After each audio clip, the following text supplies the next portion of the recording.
पवन computer Bettiah. पवन computer downloading centre.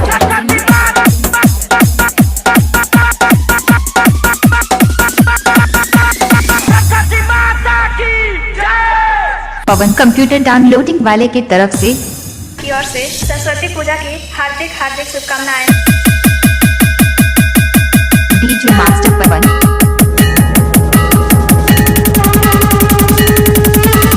ओम जय सरस्वती माता, इतना बढ़िया गाता लेकिन कुछ नहीं आता। सरस्वती माता की जय।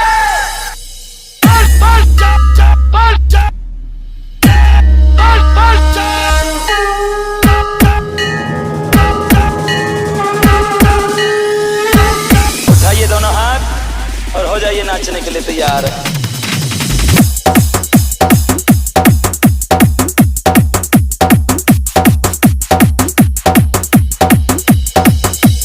उठाइए दोनों हाथ और प्रेम से बोलिएगा सरस्वती माता की जय। सरस्वती माता के दाता, सरस्वती माता के दाता, सब भर भराती है, विद्या देकर जाती है। सरस्वती माता के दाता, सरस्वती माता के दाता, सरस्वती माता की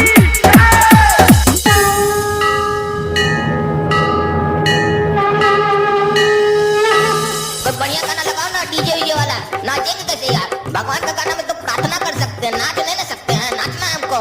हाँ तो भगवान वाला गाना भी आता है ना, जिसमें तुम आसानी से नाच सकता है। उसको अभी बजाते हैं। सरस्वती माता की जय।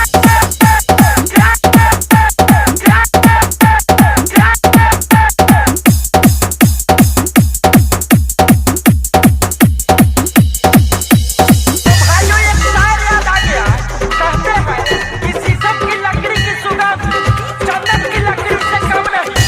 शीशम की लकड़ी की सुगंध चंदन की लकड़ी से कम नहीं। अरे पूजा तो सभी कोई करते हैं, पूजा तो सभी कोई करते हैं, लेकिन हमारा नवयुवक सरस्वती पूजा समिति भी किसी से कम नहीं।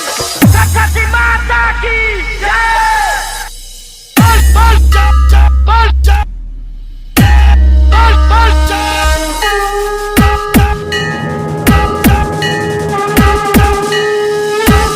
उठाइए दोनों हाथ और हो जाइए नाचने के लिए तैयार। सरस्वती माता के दाता, सरस्वती माता के दाता, सब भर भराती है, विद्या देकर जाती है। सरस्वती माता के दाता, सरस्वती माता के दाता, सरस्वती माता की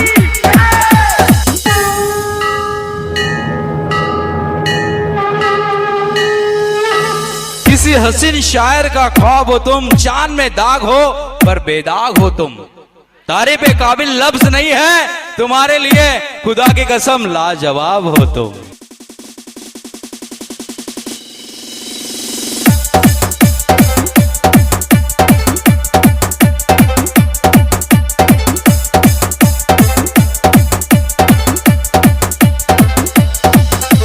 सरस्वती माता की